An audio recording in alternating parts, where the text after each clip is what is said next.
Shalom, povo de Deus, graça e paz, queridos. Deus abençoe a tua vida, que o Espírito Santo de Deus te unja, te abençoe, te faça seguir sempre amando a Ele sobre todas as coisas, entregando a sua vida no altar a cada dia.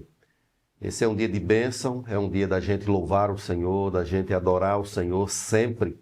Essa é a razão da nossa existência, né? Foi para isso que nós fomos criados, para louvar o nosso Deus, para glorificá-lo com toda a força do nosso ser. Então, quero convidar você para seguir comigo aqui nesse momento de pastoreio. Se você tiver um pedido de oração, você pode colocar aí no nosso chat, a gente vai orar por você posteriormente. Confia em Deus, entrega o teu caminho ao Senhor, confia nele e o mais Ele fará. Nós vamos então fazer uma oração inicial e depois a gente vai seguir cantando louvores ao nosso Deus. Amado Deus, obrigado por mais essa rica oportunidade. Estamos aqui para louvar o Teu nome, entendendo que o Teu nome, ele se sobressai, o Teu nome é exaltado, ele é o nome glorificado acima de tudo e de todos. Nos dê a graça de lermos a Tua palavra, de aprendermos com ela e de a aplicarmos ao nosso coração. Pela Tua graça, nos dê a bênção nesse momento, para que possamos seguir, ó Deus, o caminho que o Senhor nos propõe. Perdoa o nosso pecado e unja os nossos lábios, unja a nossa vida para viver para a honra e glória e louvor do Teu nome, em Cristo Jesus. Amém. Vamos cantar então louvores ao nosso Deus. Como descrever, como explicar o amor que vai de leste a oeste e nunca mais vai terminar. Tu me conheces bem, sabes quem eu sou. Não há como me esconder de ti, sempre sabes onde estou. É de coração tudo que eu disser, num hino de louvor a Jesus de Nazaré. Se as palavras não mostrarem como é grande a minha gratidão, mesmo assim, Senhor, recebe o meu louvor, é de coração. Se eu fizer chover palavras de louvor, ainda assim será tão pouco frente a esse amor. Por isso escute o pulsar do meu coração.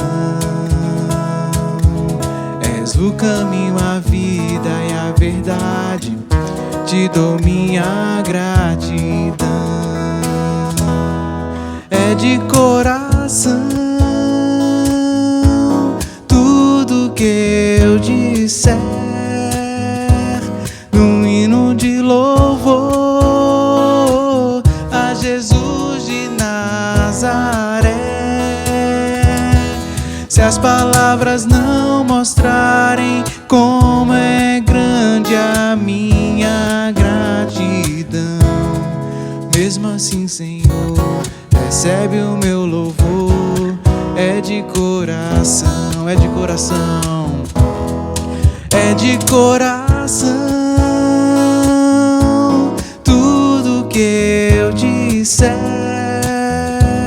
num hino de louvor a Jesus de Nazaré. Se as palavras não mostrarem como é grande a minha gratidão, mesmo assim, Senhor, recebe o meu louvor, é de coração. Mesmo assim, Senhor, recebe o meu louvor, é de coração.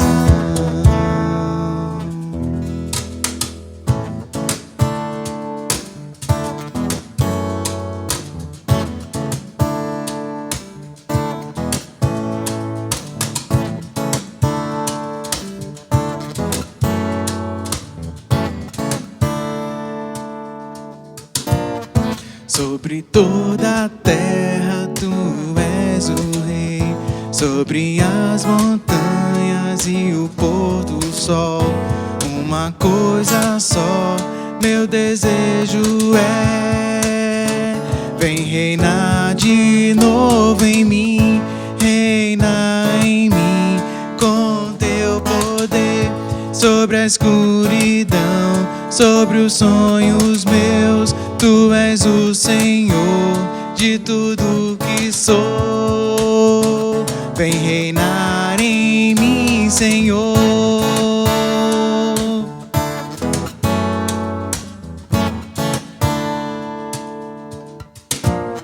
Sobre o meu pensar, tudo que eu falar, faz-me refletir a beleza que há em ti. Tu és para mim mais que tudo aqui. Vem reinar de novo em mim, reina em mim com teu poder. Sobre a escuridão, sobre os sonhos meus, tu és o Senhor de tudo que sou. Vem reinar em mim, Senhor, reina em mim com teu poder. Sobre a escuridão, sobre os sonhos meus, tu és o Senhor de tudo que sou. Vem reinar em mim, Senhor. Vem reinar em mim, Senhor. Vem reinar em mim, Senhor. Ok, nós vamos então aqui para o estudo da palavra do Senhor. Hoje, primeiro livro dos Reis, capítulo 13. Que história grandiosa, que tem muito a nos ensinar. Sabemos que nesse período aqui o reino já havia sido dividido, reino do norte e reino do sul. No reino do sul estava Roboão e no reino do norte Jeroboão. O que temos a partir de agora no livro de Reis são histórias intercambiáveis. De repente o autor muda para o reino do norte, depois ele muda para o reino do sul, sempre trazendo histórias que retratam a situação do povo de Deus nesse período. E essa história que está no capítulo 13 é a história sobre Jeroboão, o rei do norte. Então ele é mau no seu intento, no seu coração. Ele vai de largo andando contra o caminho que o Senhor propôs, vai vivendo uma vida dissoluta, uma vida que de fato não glorifica ao Senhor. Isso é a história que nós temos hoje aqui. E nós vamos tratar um pouco sobre isso, pedindo ao Senhor que nos abençoe. O que acontece, queridos, é que Jeroboão, quando ele assume o reino em Israel, ele, ao invés de seguir no caminho de Salomão, no caminho de Davi, ele virou um idólatra. A primeira coisa que ele faz é 2 bezerros de ouro.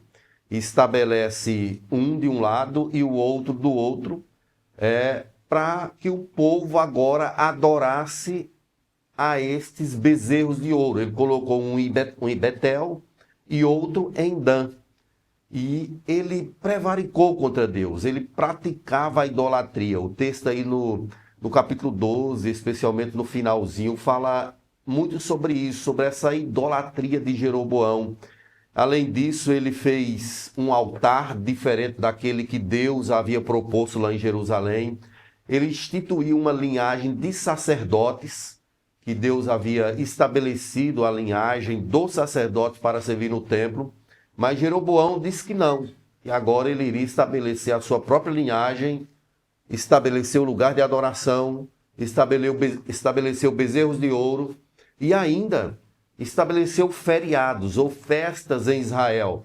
Vejam que na lei Deus havia dispensado as festas, Deus havia outorgado ou colocado ali as festas para serem lembradas, para serem praticadas no meio do povo. Mas Jeroboão agora, ele aboliu aquilo que o próprio Deus havia dito e estabeleceu os próprios feriados como a coisa deveria funcionar.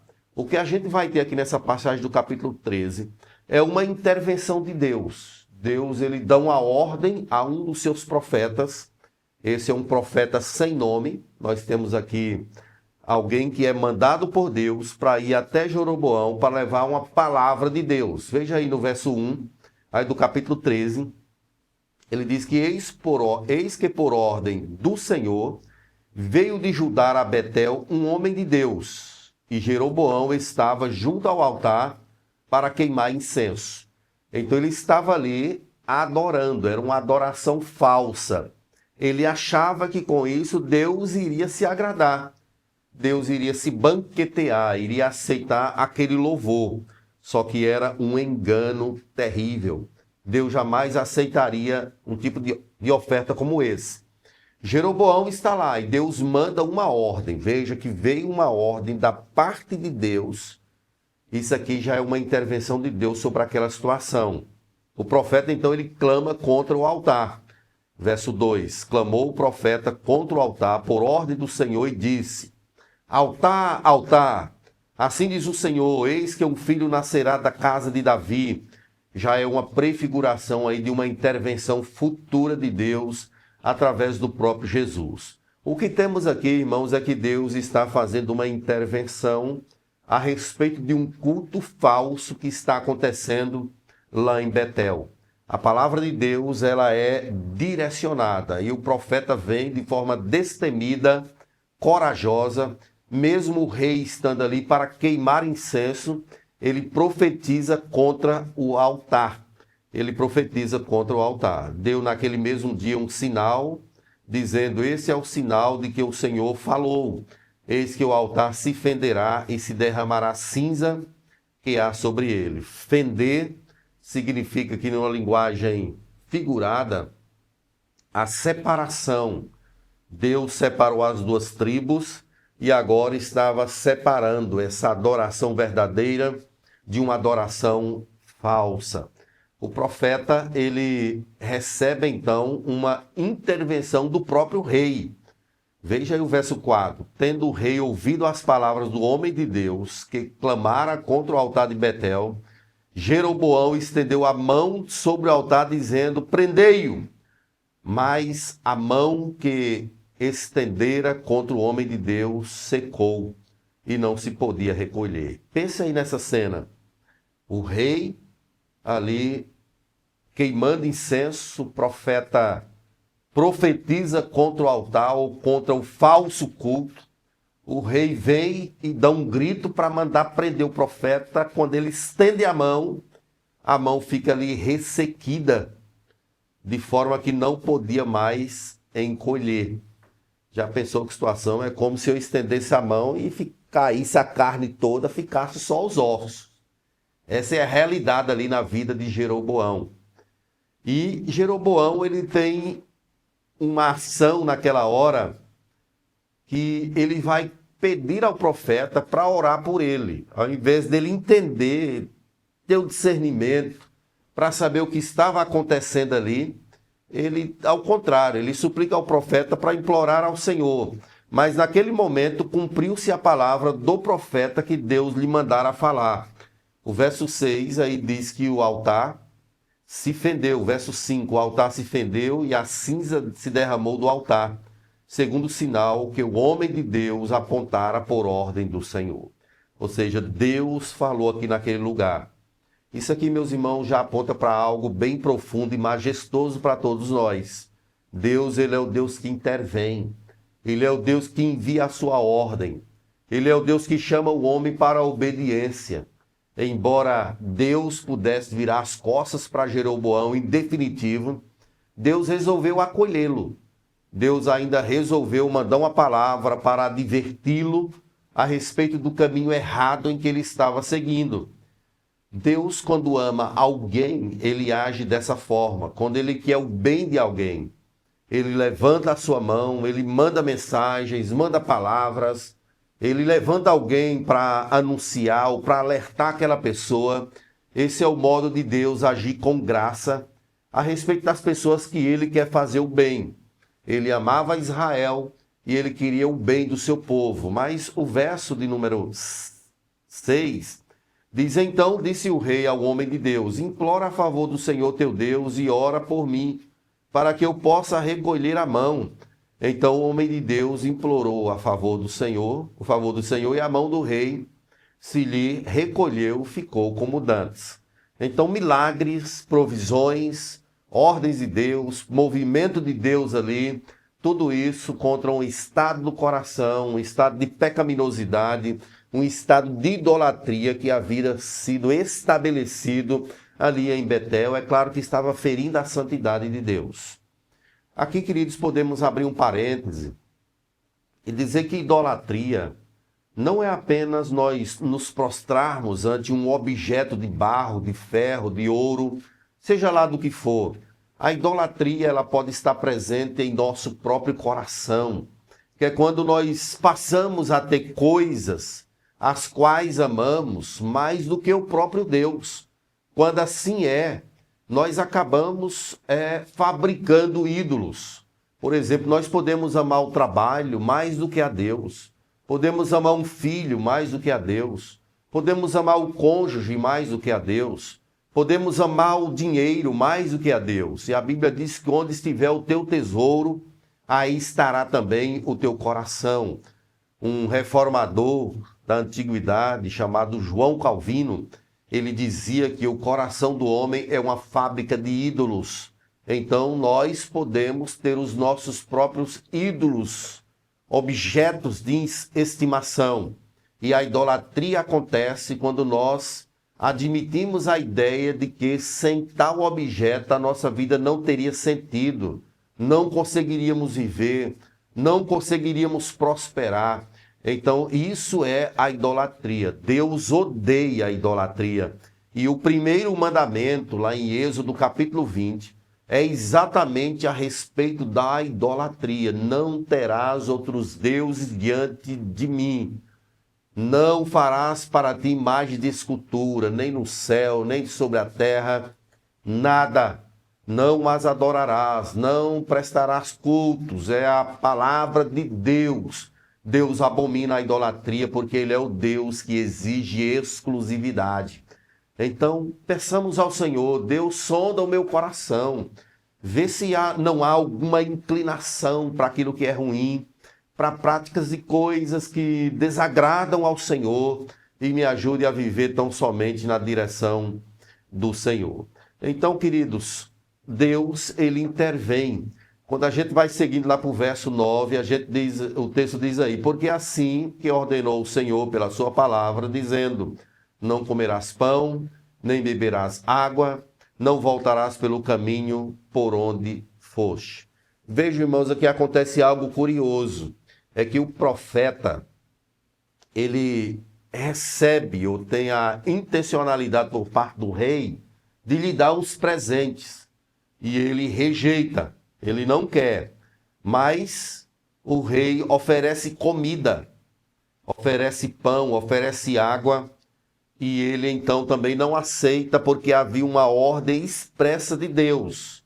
Porque assim me ordenou o Senhor pela sua palavra, dizendo, não comerás pão, não beberás água, e não voltarás pelo caminho por onde fostes. Ou seja, o profeta teria de obedecer a Deus. Isso é muito importante aqui na passagem, irmãos, porque esse profeta vai morrer exatamente por não ter obedecido uma ordem expressa de Deus. Esse cenário de idolatria, de intervenção de Deus, o fato do profeta, nesse primeiro momento, ter obedecido a Deus, tudo isso mostra para a gente que o nosso coração precisa estar focado em Deus, obedecendo completamente aquilo que Ele diz em sua palavra, vivendo para a glória dEle. Mas quando a gente chega a partir do verso 11, a gente vai perceber que o profeta que avisou a Jeroboão sobre a idolatria, ele volta por um outro caminho. Mas morava em Betel um profeta velho. Veja só que tentação. Vieram seus filhos e lhe contaram tudo o que o homem de Deus fizera aquele dia em Betel. As palavras que dissera ao rei, contaram-nas a seu pai. Perguntou-lhes o pai, ou o profeta velho, por que caminho esse foi? Mostraram seus filhos o caminho por onde for o homem de Deus que viera de Judá. E ele albordou um jumento, albordai-me um jumento, e ele foi atrás do profeta, do homem de Deus. Mas vejam só, irmãos, que armadilha. Vejam que tentação terrível que o profeta caiu. Ele chamou: és tu o homem de Deus que vieste de Judá? Ele respondeu: eu sou, eu mesmo. Então lhe disse: vem comigo à minha casa e come pão. Porém ele disse: não posso voltar contigo, nem entrarei contigo, não comerei pão, não vou beber água contigo neste lugar, porque me foi dito pela palavra do Senhor. Ou seja, até aqui ele está obedecendo. Mas vejam a sutileza de uma tentação, no verso 18. Tornou-lhe ele: também sou profeta, sou igual a você. E um anjo me falou, mentiroso, descarado, por ordem do Senhor, dizendo: volta, faze e volta contigo à tua casa, para que coma pão e beba água. Porém, mentiu-lhe. Era uma mentira. O profeta velho, chamado de profeta, que era um falso profeta, ele mentiu. E o profeta que viera de Judá para Betel caiu na armadilha, caiu na tentação. Queridos, aqui abre um leque para uma série de lições para a nossa vida. Você não deve dar atenção a homem ou mulher que falar algo que não tenha respaldo na palavra de Deus. Se não está na Bíblia, ainda que um anjo do céu desça e lhe conte, não acredite. Cuidado com as profetadas que existem nesse nosso tempo. Deus me mandou dizer isso, dizer aquilo outro. Às vezes as pessoas transformam sentimentos próprios em vontade de Deus. Mas fulano é crente, foi ele quem me falou. Cuidado com isso. O diabo pode usar qualquer um, como ele está usando aqui esse profeta, para mentir ao outro homem de Deus. Ele caiu na armadilha. É muito sutil. A tentação diabólica, ela é muito sutil. Veja o que acontece em Mateus capítulo 4, quando Satanás, ele tenta Jesus à queda, com as suas sutilezas, com as suas artimanhas, com a sua inteligência, mas Jesus não cedeu, Jesus não caiu. Agora, queridos, nós somos alvos de tentações diabólicas todos os dias. É preciso estar atentos, porque elas não aparecem de forma iracunda, de forma ameaçadora, inibidora. A tentação, ela é sutil, tem aparência de coisa boa, de coisa agradável, de algo que vai dar certo, que vai prosperar. Não, o que tenho que comer? Só um pedacinho de pão, estou com a fome aqui de lascar o cano.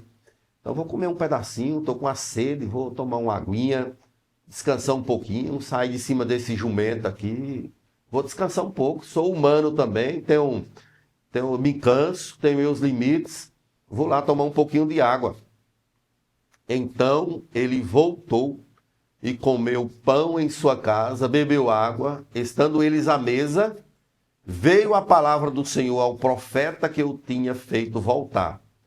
E clamou ao homem de Deus que viera de Judá, dizendo: assim diz o Senhor, porquanto fosse rebelde à palavra do Senhor, e não guardaste o mandamento que o Senhor teu Deus te mandara, antes voltaste e comeste o pão, bebeste água no lugar de onde te dissera: não comerás pão, nem beberás água, o teu cadáver não entrará no sepulcro de teus pais. Ou seja, você vai morrer pela estrada. O que é curioso aqui nessa passagem, irmãos, é que o próprio profeta que mentiu para ele foi tomado por boca de Deus para dizer o que haveria de acontecer. Isso aqui é um sinal de que Deus usa quem quer, onde quer, como quiser. O fato que está posto aqui é que alguém desobedece à ordem expressa de Deus, e a desobediência à lei e à palavra de Deus sempre produzem implicações de justiça, porque o pecado sempre reclama por juízo. Ainda bem que Jesus Cristo veio, morreu em nosso lugar, deu a sua vida por nós, perdoou o nosso pecado, A justiça dele foi aplicada à nossa vida. Louvado seja o nome do Senhor por isso. Então o profeta sai dali, da casa daquele profeta mais velho, foi-se, diz o verso 24, e um leão o encontrou no caminho e o matou. E o seu cadáver estava atirado no caminho, e o jumento e o leão parados junto ao cadáver. Veja só, queridos, o leão não matou o jumento. O jumento ali, o leão, todos dois, perto do cadáver, e o profeta lá morto no chão. Vejam se isso não é uma intervenção de Deus, certamente. Deus interveio, Deus mandou a sua palavra, agiu com justiça, e o leão acabou matando ali aquele homem de Deus. Aqui fica a lição para nós. É preciso obedecer a palavra de Deus. É preciso obedecer aquilo que Deus mandou nos fazer. Não importa se há promessas de vantagens, se há coisas para nós ganharmos, nos banquetearmos. O que é mais importante é que nós obedeçamos a palavra de Deus. Deus, ele tem prazer em que se obedeça a sua palavra. O que se requer dos dispenseiros de Deus é que eles sejam encontrados fiéis, obedientes. Deus, ele visitou a Saul através do seu profeta exatamente por isso. O profeta desobedeceu a Deus. Não, eu fiz isso para sacrificar. E Deus disse através do profeta, Deus tem prazer, tanto mais em que se obedeça a sua palavra ou em sacrifícios. É claro que Deus quer que nós obedeçamos a sua palavra. Então disse a seus filhos, abordarem o jumento, eles o abordaram. E se foi e achou o cadáver atirado no caminho, o jumento e o leão parados juntos. O leão não tinha devorado o corpo, nem despedaçado o jumento. Então o profeta levantou o cadáver do homem de Deus e o pôs sobre o jumento e o tornou a levar. Assim veio o profeta velho à cidade para chorar e enterrar. E depositou o cadáver no seu próprio sepulcro. E o prantearam, dizendo, irmão meu, veja a falsidade desse profeta mais velho. Ele mente para o outro, dizendo para o outro ir com ele, porque Deus havia dito. E agora ele próprio vai lá chorando, pega aquele corpo, pranteia pela cidade e leva aquele corpo para ser sepultado. Tudo isso, irmãos, porque ele desobedeceu a palavra, a ordem expressa do Senhor. A palavra de Deus, ela sempre se cumpre. Verso 32 diz, porque certamente se cumprirá porque por ordem do Senhor clamou contra o altar que está em Betel e contra todas as casas dos altos que estão nas cidades de Samaria. Aqui nós aprendemos diversas coisas, irmãos, nessa passagem. Especialmente que Deus intervém em relação à idolatria. Deus envia a sua ordem, envia a sua palavra. Deus faz um movimento para que a ordem seja restabelecida. Deus age com o seu poder soberano. Deus, ele é contra o idólatra. E ele sempre visita a idolatria com o seu reto juízo. Mas nós percebemos do outro lado aqui duas questões muito importantes, que é a respeito da presença da tentação na vida das pessoas. Há alguém tentando você, alguém querendo levar você à queda, alguém querendo levar você a desobedecer a Deus. Tudo isso é presente na nossa vida hoje.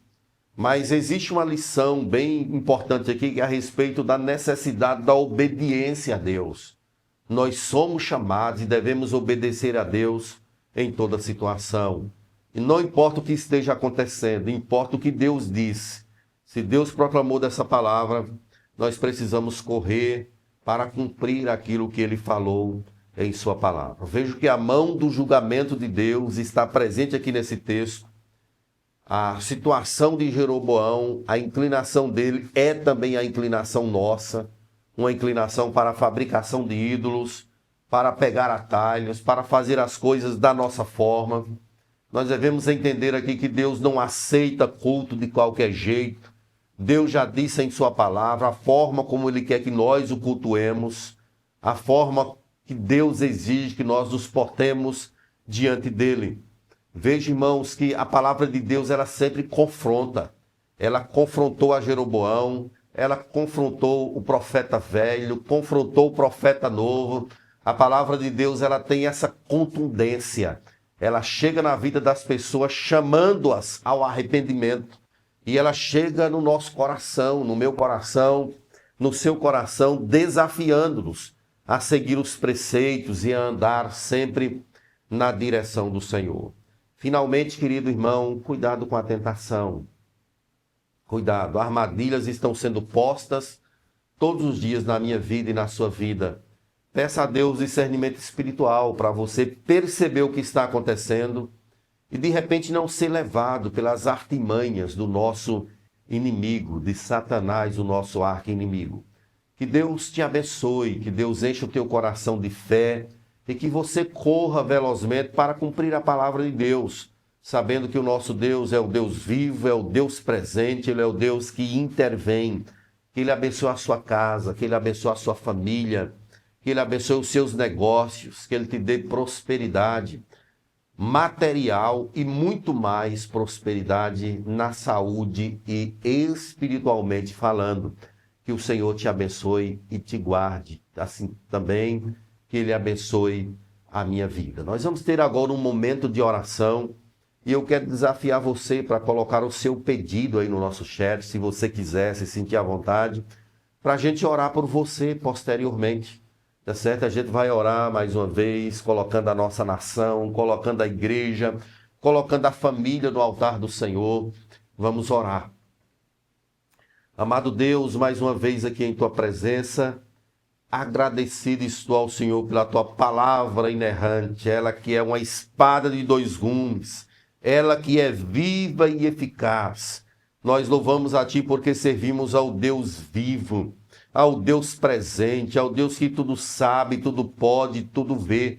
Eu oro, meu Deus, pelas famílias, em nome de Jesus. Abençoa os casamentos, os filhos, os relacionamentos familiares. Meu Deus, coloque a Tua mão em nome do Senhor Jesus. Abençoe a igreja, ó Deus, aviva a Tua obra. Desperta o Teu povo, começa aqui de nós. Abençoa aqui a Igreja das Graças, a Igreja Presbiteriana nessa cidade. Outras igrejas também, ó Deus, que adoram a Ti em espírito e em verdade. Faz um movimento, sopra o Teu Espírito Santo e aviva o Teu povo, ó Deus. Levanta os abatidos, desperta aqueles que se desanimaram. Em nome do Senhor Jesus, ó Deus, que o nosso coração seja visitado pelo poder do Teu Espírito. Eu peço pela nossa nação, ó Deus, nesse ano de política, nesse ano de eleições, ó Deus, tem misericórdia do nosso povo. Tem misericórdia da nossa nação. Abençoe aqueles que estão investidos de autoridade, aqueles que governam sobre nós. Abençoe-os, ó Deus, em nome do Senhor Jesus. Tome as rédeas, ó Deus, e direcione o nosso povo. Oramos pela paz da cidade, como a Tua palavra manda, porque na paz da cidade nós também teremos a paz. Eu peço ao Senhor que abençoe aqueles que estão doentes, seja física, emocional ou espiritual. Visita, ó Deus, essa vida que está, quem sabe, no leito de hospital, no consultório médico. Deus, em nome de Jesus, o Senhor é poderoso para operar. Eu creio que o Senhor pode reverter qualquer situação. Por isso, ó Deus, abençoe a vida do Teu povo, em nome do Senhor Jesus. Abençoe aqueles que estão enfermos. Liberta-os, devolve-lhes a saúde, para a glória, honra e louvor do Teu nome. Abençoe aqueles que estão acometidos por depressão, por ansiedade, por inquietações da alma. Visita essa vida, ó Deus, em nome do Senhor Jesus, e leva a paz ao coração, dá graça ao coração, ó Deus, em nome do Senhor Jesus. Eu te louvo por essa tarde, por esse momento maravilhoso que temos para adorar o Teu nome, para glorificar o Senhor. Louvado seja o Teu nome, ó Deus, em nome de Jesus. Amém e amém. Nós vamos então cantar mais um cântico de adoração ao nosso Deus.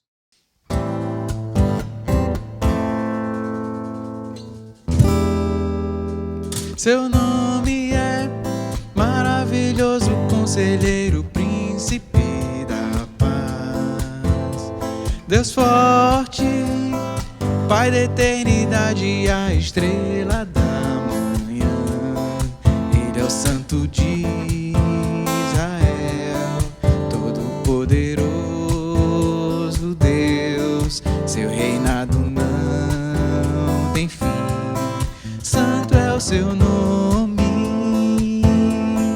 o Messias esperado, raiz de Davi, o amado, o Cordeiro imaculado. Santo é o seu nome, seu nome é maravilhoso, conselheiro, príncipe da paz. Deus forte, Pai da eternidade, a estrela da manhã. Ele é o Santo de Israel, todo-poderoso Deus. Seu reinado não tem fim.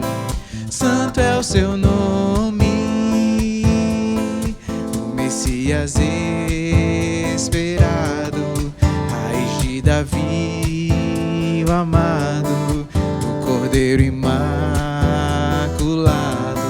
Santo é o seu nome, por isso todo louvor a Ele. Todo louvor, honra e poder, glória e majestade ao soberano Rei dos Reis. Todo louvor, honra e poder, glória e majestade ao soberano Rei dos Reis. Ele é o Santo de Israel, todo-poderoso Deus. Seu reinado não tem fim. Santo é o seu nome, o Messias esperado, raiz de Davi, o amado, o Cordeiro imaculado. Santo é o seu nome, todo louvor, honra e poder, glória e majestade ao soberano Rei dos Reis. Todo louvor, honra e poder, glória e majestade ao soberano Rei dos Reis. Todo louvor. Ok, louvado seja o nome de Jesus, que Deus te abençoe grandemente, um restante de tarde abençoado, que a sua semana seja tomada assim pelo poder do teu Espírito, do Espírito Santo do Senhor sobre a tua vida, que Deus continue guiando os teus passos para a glória dele. Amém e amém.